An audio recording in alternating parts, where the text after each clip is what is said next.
We're back in the studio. As I said, we're having some trouble with our cell phone technology.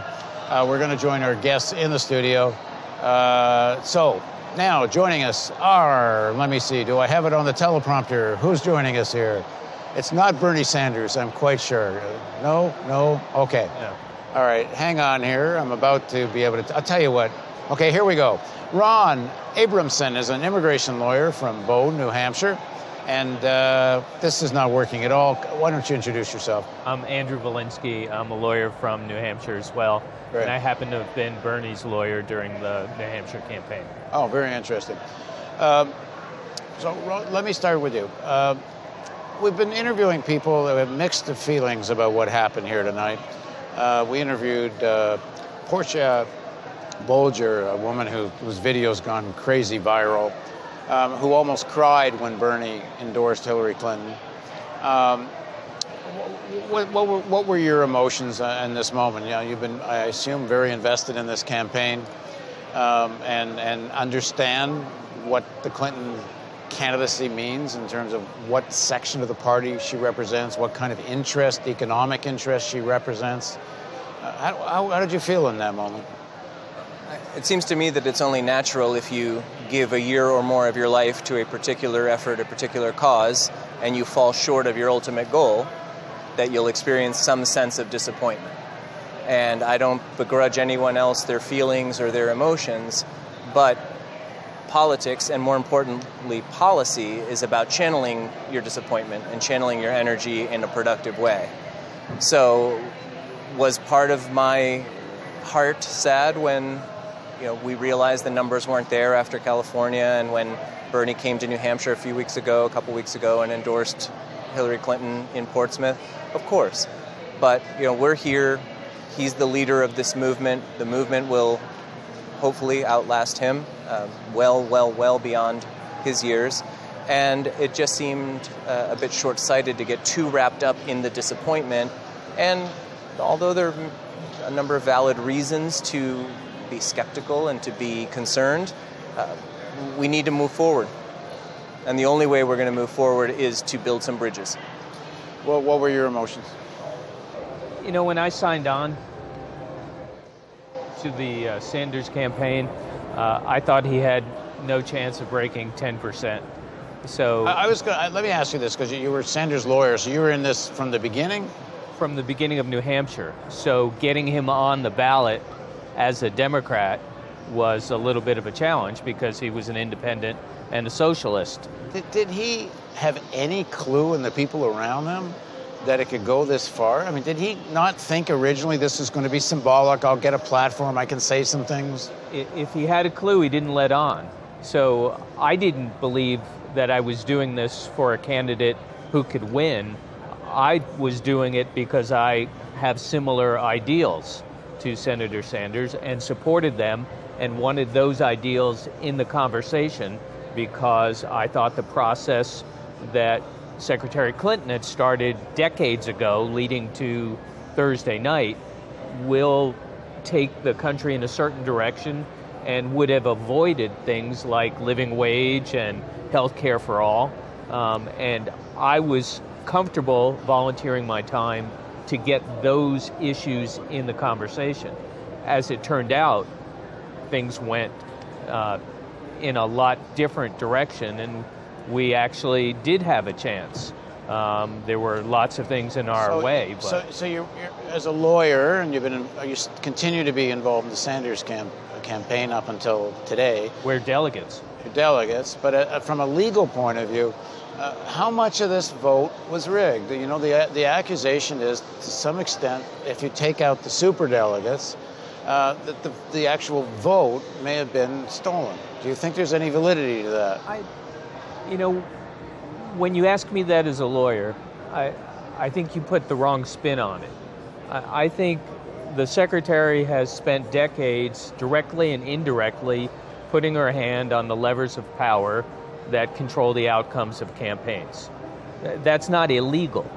That just means she's been thinking about it for a very long time. And Senator Sanders was late to the election. It's only been a year and a half, 2 years for him. But if you're I'm not saying there's evidence or not. I'm saying that a lot of the people I'm talking to certainly think this. That what happened in the Bronx, that what happened in Arizona, what happened in some of these places, there were deliberate kind of voter fraud. Is there any evidence of that? I think we have a broken election system. Nowhere in the country has default registration. All of the rigmarole to get registered and the disqualification of people who've completed prison terms and things of that nature, all of that's designed to suppress the vote. Secretary Clinton took advantage of all of that, but I wouldn't say it's illegal. What about you, Ron? I agree. I think the real issues were sort of institutional and systemic challenges to full access. He was the only major candidate not to have any PAC money behind him. That is a major, major factor. And there has been, a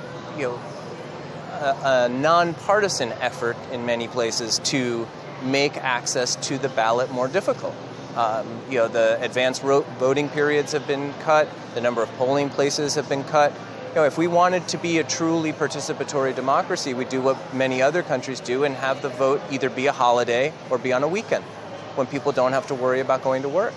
But that's not how we're designed to function. So where are you now? As I say, a lot of Sanders delegates I'm talking to, they not only won't work for Hillary Clinton, they don't want to vote for Hillary Clinton. I don't know if they're going to change their mind about that now, but certainly that's where a lot of them are today. Where are you?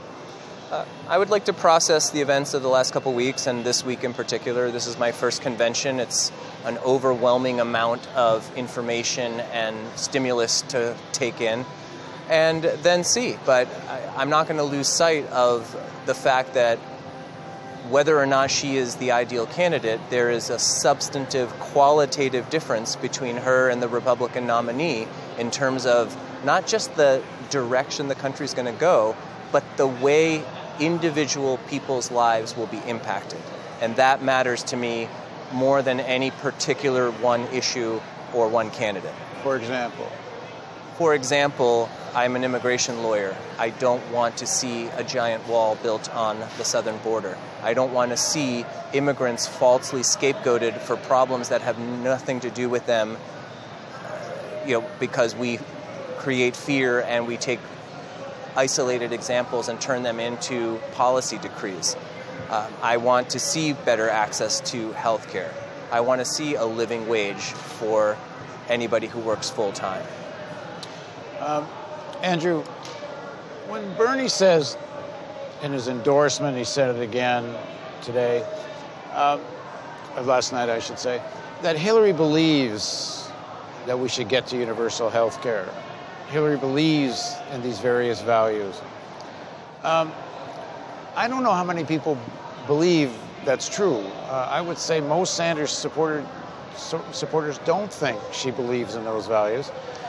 Hillary's been saying over and over again this campaign, and you hear it in the media, her surrogates say, no, we're really 99% on the same page as Bernie Sanders. We have the same progressive objectives. We just have different ways to get there. But Bernie came pretty close to saying at various times, in fact, I interviewed him once, and he kind of did say this, that Hillary really does actually represent the billionaire class. That's where her values are. And when I asked him in the interview, what happens if you don't win? And what are you going to do? What are your supporters going to do? And he said, if she doesn't come out against the oligarchs, they're not going to support her. Well, that's a different thing than saying she believes in all these things. Right. I mean, is he kind of framing this in a way, is he going a little too far, more than he needs to? I understand he promised to endorse her. I understand, if he believes Trump is essentially like a neo-fascist danger, and personally, I think that is the case. I understand, but he's framing it in a way that sort of, some people suggest creates kind of illusions about who she is, because he kind of knows that she isn't that. No. Let me first say that I disagree a little bit with Ron. in that I'm voting for Hillary. I've decided I don't think there's much of a choice for the reasons that you said about Trump. I think Bernie's framing the issue is going to work in one of two ways. Either it leads the secretary to endorse the positions that he's articulated, and that would be great. And if it does not, that moves all of his support to a new front, working on the revolution, not supporting the centrist candidates, and pursuing this kind of agenda that really will make a difference in the future. So either way, he's set out some really clear examples of what he's been told. And if people don't follow through by putting good people in office that will implement those ideals, then the revolution goes in one direction. And if people do follow through, all the better. It's not a matter of taking credit for it, it's a matter of getting things accomplished. And if we can do that with Hillary Clinton and her cabinet, that's a great thing. But I thought one of the main contributions he made, other than, and maybe the most important contribution, was on the money side. I mean, he actually showed you don't have to wait for the law to change to fight. You can actually raise money by getting people excited enough that you can compete. And that, I mean, you have to give them something to care about. Yeah, and I'm not saying it's the only thing that was accomplished in this campaign, but it's enormous to show that actually people in their millions can contend on the money side. Right. But the other thing I thought was very important is just actually use the words billionaire class, because nobody wants to talk about that there's even such a thing. Everyone can talk about middle class, but it's like some donut hole. There's no upper, there's no lower, there's only middle. Right. So he says billionaire class, but when he starts talking about Hillary after all these months of campaigning and tying her to Goldman Sachs and and her connections to Wall Street and all her totally in the web of the billionaire class. Did he need to frame it this way? She believes in this. She believes in this. Essentially say she believes in the same things we do. I would hope to give the secretary an opportunity to prove that her endorsement of the platform is real. And so I'm perfectly comfortable giving her that opportunity, because the alternative is even worse. So I'm really not going too far out on a limb here. But let's see what happens with the opportunity. I think it may lead us to more than some people expect. There's been little discussion about foreign policy. And one of the things that concerns a lot of Sanders supporters is the foreign policy record of Clinton. And it also makes her vulnerable, frankly, to Trump, even though, I mean, he's a complete, essentially liar about his own foreign policy views. He claims he was against the Iraq War. It's not really true. On the Libyan War, he attacks her on destroying Libya and being responsible and how bad the regime change was, except at the time of Libya, we've seen video where he actually called for all U.S. troops in the Middle East to be sent into Libya. But all that being said... He's proposed war crimes as a foreign policy tenet by going after the families of suspected terrorists. But Hillary Clinton, and frankly Barack Obama, but with Hillary's pushing, we're led to believe, the Libyan war was a war crime. The United Nations resolution was for the defense of Benghazi. And at the time, President Obama, Secretary Clinton, Cameron in England, everybody said this isn't about regime change, this is just about the defense of Benghazi. And they went further. I mean, this whole Benghazi thing got so distracted by the Republican attack on, the issue of the embassy and so on and so on. But the real issue was the UN resolution did not authorize the overthrow of Gaddafi. And when they did that, they violated international law. And when thousands of people were killed, it's a war crime. So a lot of Sanders people are saying, how do you get your head around that? And that Bernie hasn't talked much about that. It was a difficult position for him to be in, because what he had was a track record of strong opposition from conscience and from a value on preserving human life and focusing on domestic policy first, but he couldn't compare quantitatively to her experience in the area. So just from a sort of campaign tactics point of view, it was a tough issue for him to pursue as a line of, promoting his own qualifications in that area. But give me the person with the values and the conscience who will keep most of our members of the armed forces out of harm's way most of the time, and that's a pretty good start to a foreign policy platform for me. Yeah, I'm kind of more of the issue, again, raising this issue, how you talk about Hillary in this context. That I'm on the Real News. I'm not shy about saying what I think about these things. I mean, I think there's no question Trump represents a neo-fascist danger. I think he is in the position to be what he is because of 8 years of the Obama administration, where there's been such economic inequality. You know, we know the numbers. What is it? 90% of the benefit income increase since 07-08 has gone to 1% of the population, and so on. African Americans are more dispossessed now than they were 8 years ago, so on. Without that fertile soil, Trump couldn't have grown very far.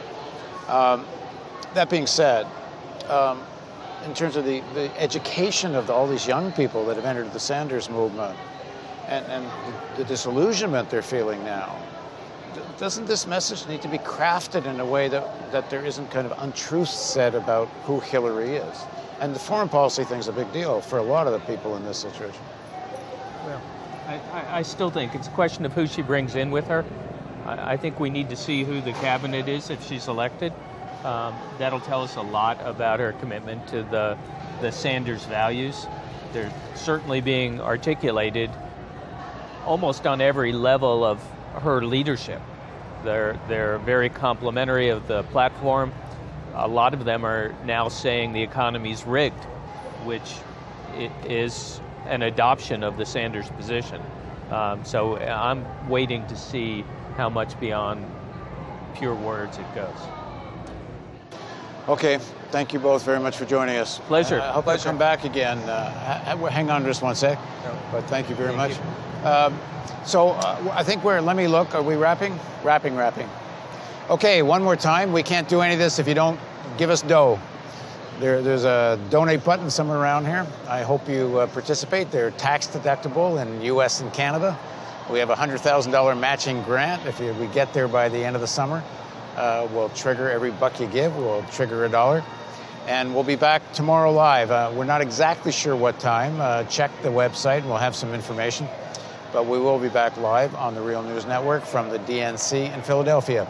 Thank you very much for joining us on the Real News Network.